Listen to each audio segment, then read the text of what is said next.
for the potential next chair. And this is why we are seeing, you know, the political theater that we are seeing. This is why we're seeing Trump start to go at Jerome Powell, and essentially this is the new way, right? Everything that is involved with either monetary policy or in politics, there has to be some sort of theater behind it, especially in a Trump presidency, for better or for worse. I mean, at this point, he can't miss TV. Every time the guy goes on there, there's Twitter being clipped left and right. But to be honest, he does seem to be getting a lot of things done and moving in one way or another, whether you agree with him or not. Now, with Jerome Powell, they've always called him Too Slow Powell, which I think his nickname is absolutely hilarious. But this is kind of par for the course on what Donald Trump is essentially seeing. He believes that Jerome Powell should be cutting interest rates, and he should have done it a long time ago. The commentary also followed a meeting last week between Trump and Powell, where Trump was telling him to do the right thing. But the president called for a 3% GDP number, way better than expected on Truth Social. Too late, Powell. Must now lower rates. That's incredible. I mean, like I said, we're going through a lot of data, and we'll see where it takes us. And the interesting thing about the Fed is that they use backwards looking data. I think that's the problem with everything, is that we try to use backwards looking data to project forward when there is a lot of just mystery in what is going on here. We don't know how the tariffs are going to affect everything. There could be a positive effect. Some things are unknown at this point, but what we do know is that the policies that are being made today won't be seen in any effect until months down the line. So the speculation on all of these things is just using backwards. And in fact, a lot of times just slow processing data. They use the jobs data, which is all survey data. They use, a bunch of different things that might not necessarily be the most accurate data. And the Fed and the government has always been very slow moving.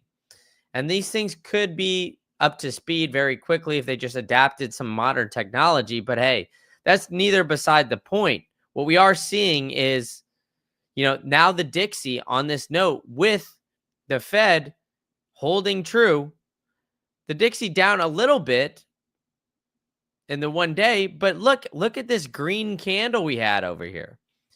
You don't see the Dixie go from, up 2.3% in a 5-day period this often. So seeing these kind of moves and these giant jumps up where we're going from a seemingly down, at the beginning of this past week, we saw it at 97, and now we're seeing it nearly at 100, which is honestly where you want to see the Dixie. You don't normally see the moves like this. So the fact that Jerome Powell held strong and did not cut interest rates, everybody seemed to react very well. But the interesting thing is what we're seeing here from the CME group. Look, Trump essentially said, hey, I think we're going to see a rate cut. I heard from sources that we're going to see a rate cut in September. So if you guys remember, for those of you guys that keep coming back to the channel, make sure you're hitting that subscribe button and the bell notification so you could join in on these chats. But regardless, what we had seen previously was 25% was the highest percent chance that this rate cut, or that that the interest rates were going to be cut. Now we're seeing it at 42.4%. This is the highest I've seen it since I started doing these live streams with all of you here, folks. And let's see how the market reacted to the news today, because it seemed like, once this announcement came, it was just kind of a mixed bag. And the S&P 500, for the most part, has been just somewhat, up 1% every single month. But if you go back to the low days, we did have a tough start to the beginning of this year. If you went back to the lows, the S&P 500 is up over 30% now. It's crazy to see the amount of growth that we've seen in the S&P 500. And we've got the legend McLovin in the chat saying it's lonely here. We got 6 people watching this live. I think this is the most I've had watching live on this channel. So make sure you guys are chatting it up with McLovin here, hitting that subscribe button with the like button so you guys know when I'm going live, because we're going to be covering all of this political theater, especially with the next couple of months coming in. This next month and a half is going to be very interesting before the next FOMC meetings. Trader narrowed the odd to a cut in September, lowering them to 47%. I mean, look at this.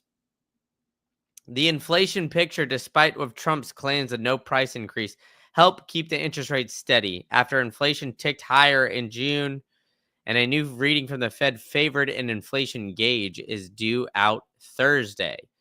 So the inflation, as you're seeing here, is still kind of ticking up. Even though Trump is out here saying, hey, you know what? We're all good here, folks. Everything looks dandy. The reality of all of this is that we aren't here yet. Inflation isn't under wraps. There needs to be some sort of move to be made. And honestly, the only tool in the tool shed that the Fed has, well, that's keeping interest rates high and making sure they're maintaining those interest rates at a high level. I'm going to keep this one short. And oh no, here we go. McLovin saying the data shows government spends way more than they take in. And that's actually very true. The government has taken in more money every year since the year 2000, and we've gotten into a bigger deficit. In fact, if you go to one of my favorite websites, in fact, it makes me super nauseous every time I see it, but the U.S. debt clock. Sometimes I go to this just to chuckle because we look at the Doge clock. All right, the Doge did a good job of cutting some spending, but look at the GDP to debt ratio. 123%. We've honestly never seen it this high. Of course, a lot of the GDP is due to what we saw in the Doge, right? The Doge cut a lot of government spending, and the government spending is a big portion of GDP. So with all of this, I mean, at a certain point, we've got to keep a very close eye on this debt ticking up, but I don't think it tells the whole story because the GDP numbers, well, as we say, the data isn't super clear with all of these things. It shows what you want to see.